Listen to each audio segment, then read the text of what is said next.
ऐतिहासिक दिन तो तब हो जब आज से नया इतिहास हो। मोदी सरकार नहीं, एनडीए सरकार। कई मीडिया के साथी भी हनीमून फेज में तलाक के लक्षण ढूंढ रहे हैं। नीतीश जी और चंद्रबाबू जी की सामाजिक पृष्ठभूमि, राजनीतिक पृष्ठभूमि अलग किस्म की है। वो भैंस मंगलसूत्र मुजरा टोटी तोड़ देगा, बिजली काट देगा वाले विमर्श के साथ कभी सहज नहीं होंगे। अब तो अपने नाम में खुद जी लगा के बोलते हैं मोदी जी। मैं पहले व्यक्ति मैंने देखा।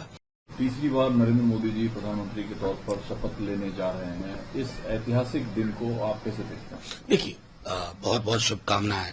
माननीय प्रधानमंत्री जी तीसरी बार शपथ लेने जा रहे हैं।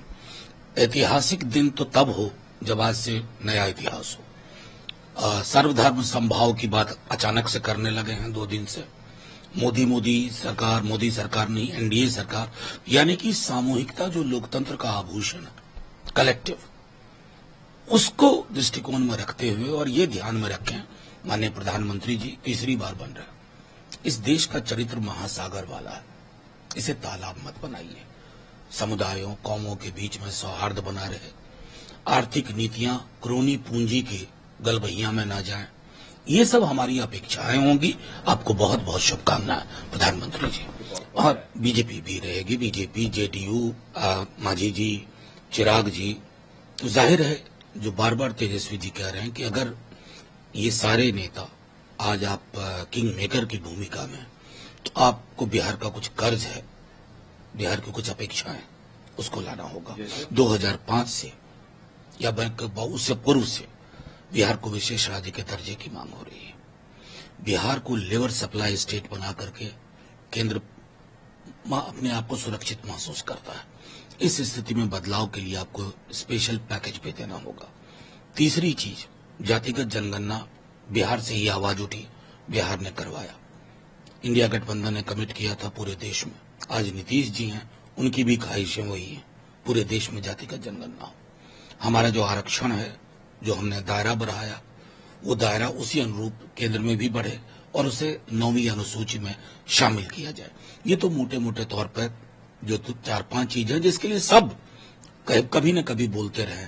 आज बिहार को ये सारी चीजें हासिल हो, ये हमारी कामना होगी। नहीं खैर, ये तो इस पर मैं टिप्पणी नहीं करना चाहता। मैं और मेरी पार्टी सब कुछ जानते हैं किसने प्रस्ताव दिया, नहीं हुआ।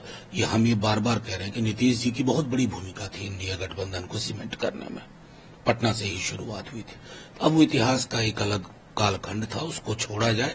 अभी जो बार बार तेजस्वी जी भी कह रहे हैं कि अगर इतनी बड़ी भूमिका में नीतीश जी, तो ये मौका है कि बिहार पर मतलब केंद्र पर जो बिहार का कर्ज है वो उतारा जाए। किसने प्रस्ताव दिया, नहीं दिया, ठुकरा दिया, स्वीकार किया, ये सारी चीजें राजनीति में ऐसी चीजें होती हैं कि कब क्या बदले, इसको प्रेडिक्ट। देखिए, कोई भी व्यक्ति जो राजनीति में है वो सपना नहीं देखे। क्या मोदी जी के मंत्रिमंडल में जो लोग हैं, जो उनके साथ है, सपना नहीं देख रहे हैं? तो वो एक ऐसी चीज होती है जिसमें कई सारे फैक्टर्स काम करते हैं और उसके आधार पर निर्णय होता है। अभी मैं मानना हूं ना, मैं बार बार दोहरा रहा हूं कि कई मीडिया के साथी भी हनीमून फेज में तलाक के लक्षण ढूंढ रहे हैं। ऐसा होता नहीं है। Honeymoon is honeymoon. डिवोर्स की चीजें आगे एक एक विषय पर, क्योंकि मैं बार बार दोहरा रहा हूं, गौर करिएगा, नीतीश जी और चंद्रबाबू जी की सामाजिक पृष्ठभूमि, राजनीतिक पृष्ठभूमि अलग किस्म की है। वो भैंस मंगलसूत्र मुजरा टोटी तोड़ देगा, बिजली काट देगा वाले विमर्श के साथ कभी सहज नहीं होंगे। ऑफर किया गया था पीएम पोस्ट, ये मैं कैसे कहूं, मैं तो नहीं हूं उसमें। किया गया था अगर नहीं, मैं हूं ही नहीं, मेरा कहना स्पेकुलेशन में बातें नहीं होती। नहीं, उसको छोड़ दीजिए, कुछ इस आधार पर तो मैं कहूंगा नहीं।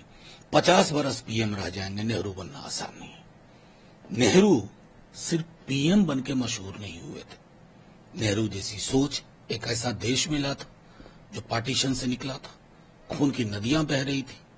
पूरी उनकी टीम, सरदार पटेल, आजाद, भीमराव अंबेडकर, बाबा साहब, जितने ये लोग थे, इन्होंने एक ऐसे देश को ग्रहण किया था ना जिसको सजाना संवारना था। इन्हें तो सब कुछ अच्छा मिला। तो ये 50 न 70 बरस और प्रधानमंत्री रह जाए, नेहरू थोड़ी ही बन पाइएगा। नहीं, ये उम्मीद हम सबको है। जब वो हमारी संविधान को चूम रहे थे, नमन कर रहे थे, तो ये सारी चीजें रिटोरिक लगती हैं, सिंबॉलिक लगती हैं।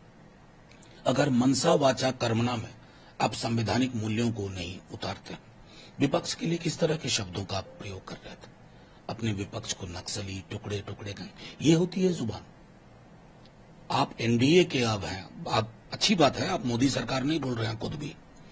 वैसे आप तो अपने नाम में खुद जी लगा के बोलते हैं, मोदी जी। मैं पहले व्यक्ति मैंने देखा मेरी कि अब संवैधानिक मूल्यों पर चलिए, विपक्ष के साथ संवाद करिए। अपने 150 एमपी सस्पेंड करवा दिए, ऐसा होता है?